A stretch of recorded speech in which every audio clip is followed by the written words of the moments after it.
व्यवस्था यानी आत्मनिर्भर हिंदुस्तान के रूप में हम लोग देखने का काम किया है। और उसी उद्देश्य से हमारा बजट ये जो 2026-27 का है वो बढ़ा है।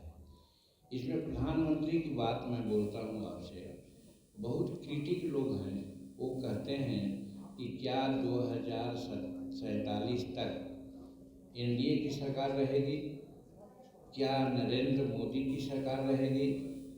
एक कह कर के लोग हास्यास्पद बात करते हैं कि एक कपूर कथित बात है। तत्कालीन हमारे जवाहरलाल नेहरू ईरान गए थे, वहाँ उनको पूछा गया कि आपकी समस्या क्या है, कितनी है। तो आप लोगों को सुन करके आश्चर्य होगा कि तत्कालीन प्रधानमंत्री नरेंद्र मोदी जवाहरलाल जी ने कहा था कि हमारी समस्याएं 33 करोड़ हैं। यानी उस समय 33 करोड़ हमारी जनसंख्या थी। तो हमारे प्रतिष्ठित कहे जाने वाले और अच्छे प्रधानमंत्री माने जाने वाले जवाहरलाल ने भी यहाँ की जनसंख्या को समस्या माना था। उसी बात को श्रीमती इंदिरा गांधी ने भी दोहराई जब उनसे पूछा गया कि आपकी कितनी समस्याएं हैं। तो उन्होंने कहा था कि हमारी समस्याएं 57 करोड़ हैं।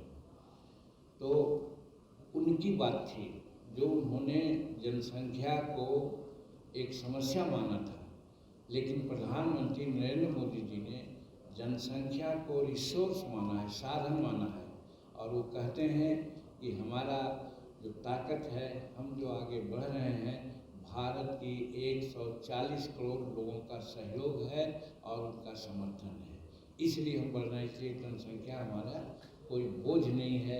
ये फर्क बताने का काम किया था उन्होंने। तो उसी तरह से आगे बढ़ते हैं हम लोग। ये बजट के 3 प्रमुख कर्तव्य पर आधारित बजट किया गया है। उसमें है वैश्विक अनिश्चितताओं के बीच उत्पादकता और प्रतिस्पर्धा को बढ़ाकर विकास को तेज करना और उसको निरंतर आगे बढ़ाना। आप समझ गए होंगे कि वैश्विक अनिश्चितता क्या है। आप देखते हैं कभी कोई टैरिफ लगाता है, कहीं कोई अपना निर्यात बंद कर देता है। तो वैसी परिस्थिति में हम अपना स्वदेशी सामानों का निर्यात करके दूसरे लोगों से बात करके आगे आत्मनिर्भर करते हैं। इसमें भी एक बात उन्होंने कही है कि उस समय डील होता था तो गोफर से डील होता था, और आज ट्रेड डील होता है, चाहे अमेरिका से हो, चाहे 10, 11, 12 राष्ट्रों से हुआ है। तो हम ट्रेड डील कर करके भारत को आगे बढ़ा रहे हैं, और उन लोग गोफर्स डील करके भारत को कहाँ ले जा रहे हैं, सोचने की बात है। ये सब प्रधानमंत्री जी की वाक्य है जो इस बजट में उन्होंने कहा है। उसी प्रकार से जैसा हमने कहा कि 2025 के बाद 350 से अधिक सुधार लागू किए गए हैं, जिसमें डीरेगुलेशन, अनुपालन भार में कमी और विश्वास आधारित शासन उपलब्ध कराया गया है।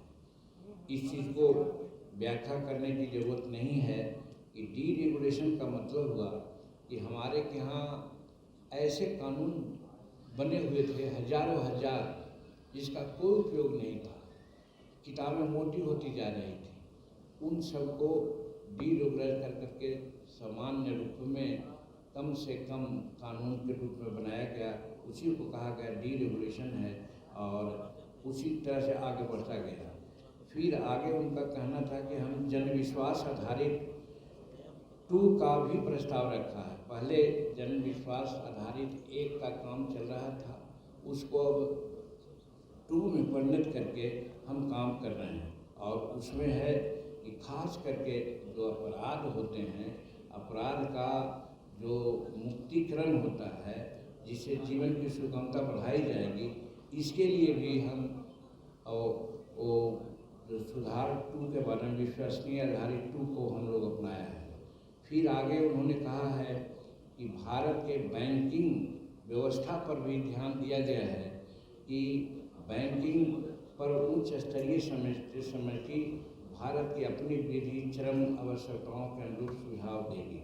माने बैंक के दरवाजे पर हम लोग जाते थे, बैंक अपना लाभ और हानि के रूप में देखता था।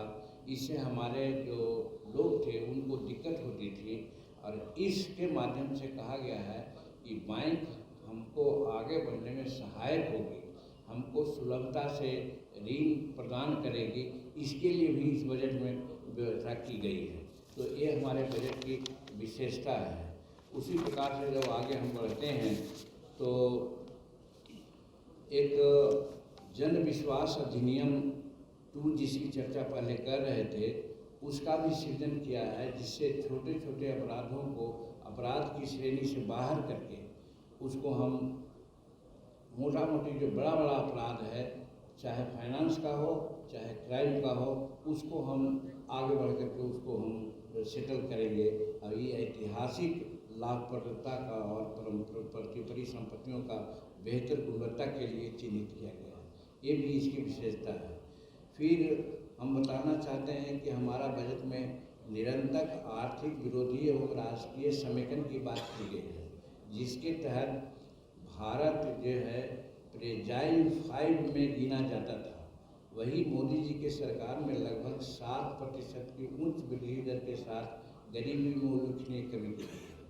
7% वृद्धि का दर, ये भी इम्पोर्टेंट बात है कि इस बजट में हम लोगों ने 7% वृद्धि दर का रखा है अनुमान, और उसको हम लोग प्राप्त करेंगे।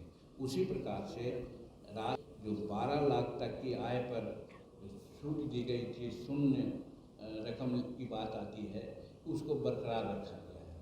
और ये बहुत हम लोगों के लिए ये आरामदायक बात है और लाभ की बात है। उसी प्रकार से आज हमारा जो देश है वो शिक्षा और चिकित्सा उद्देश्यों के लिए उदारीकरण प्रेषण योजना LRC के अंतर्गत स्रोत पर करता है। इसलिए पर्यटन के विकास के लिए 15 पुरातात्विक स्थानों को पर्यटन के रूप में विकसित करने का लक्ष्य रखा गया है, और उन सब धरोहर को राष्ट्रीय डिजिटल ज्ञान लीड के रूप में भी आगे हम लोग बढ़ाएंगे। और हिमालयी तथा तटीय इको टूरिज्म सर्किट को 10,000 पर्यटकों का मार्गदर्शन का कौशल विकास करके IBCA के अंतर्गत भारत पहले ग्लोबल बिग कैट समिट की मेजबानी करेगा। ये भी एक बड़ी बात है, एक बड़ी बात है। संसार में पहला IBCA के अंतर्गत भारत की इस बैठक का सबसे पहला आयाम शुरू होने जा रहा है भारत से। तो ही ग्लोबल बिग कैट समिट की मेजबानी भी भारत करेगा। ये सब विशेषताएं हमारे बजट का 2026-27 का है, और फिर MSME का है। इस बात को विश्वासपूर्ण रूप में आप लोगों के सामने हमने रखा है कि जो मोटा मोटा जो हम लोगों का पॉइंट है वो समाज में जाएगा। और आज हमारे सामने यहाँ पर गया के मंत्री माननीय संतोष कुमार सुमन जी, माननीय विधायक पूर्व रहे और हमारे प्रदेश के अध्यक्ष अनिल बाबू रहे हैं, दिलीप बाबू रालोसपा के अध्यक्ष यहाँ पर उपस्थित हैं, हमारे बाराचट्टी के विधायिका ज्योति देवी उपस्थित हैं, हमारे औरंगाबाद का विधायक भाई ललन मांझी जी भी हैं, हमारे अत्रि का विधायक हमारे रोमित जी भी हैं। उसके अलावा हमारे हिंदुस्तानी अवाम मोर्चा सेकुलर के अध्यक्ष नारायण जी मांझी जी हैं, और हमारे अन्य हिंदुस्तानी अवाम मोर्चा के और NDA के साथी यहाँ उपस्थित हैं। सबको हम अपने तरफ से धन्यवाद देते हैं, और उनसे भी आग्रह करते हैं कि जो हमारा मेन पॉइंट है बजट का और MSME का, रोड के लागत से बनने वाला है, ज़मीन खोज रहे हैं, अभी ज़मीन लगता है 2-3 दिन में फाइनल कर देंगे, तो वो भी बन करके पूरा रूप है, तैयार है, और यहाँ वो भी बनेगा। उसके अलावा बोधगया में एक वर्ल्ड क्लास शोरूम खास करके खादी का, उसका भी हम लोग करीब करीब बना लिया है, उसको जल्दी से ही उसको उद्घाटन करेंगे, और जिससे कि हम बाहर के जो आते हैं लोग, हमारे टूरिस्ट लोग, उनको लाभ मिलेगा। और खादी का जो आज प्रचार प्रसार हो रहा है, कल ही पटना में हम लोग खादी का एक प्रदर्शनी का उद्घाटन किया। उद्योग मंत्री बिहार के थे, रविशंकर बाबू भी थे, और भी थे। वहाँ कम से कम 250 स्टॉल लगे हुए हैं, और बिक्री काफ़ी हो रही है। गत साल गया में हुआ था जिसमें 2 करोड़ 44 लाख का बिक्री हुई थी, जो बहुत अच्छी बिक्री मानी जाती है।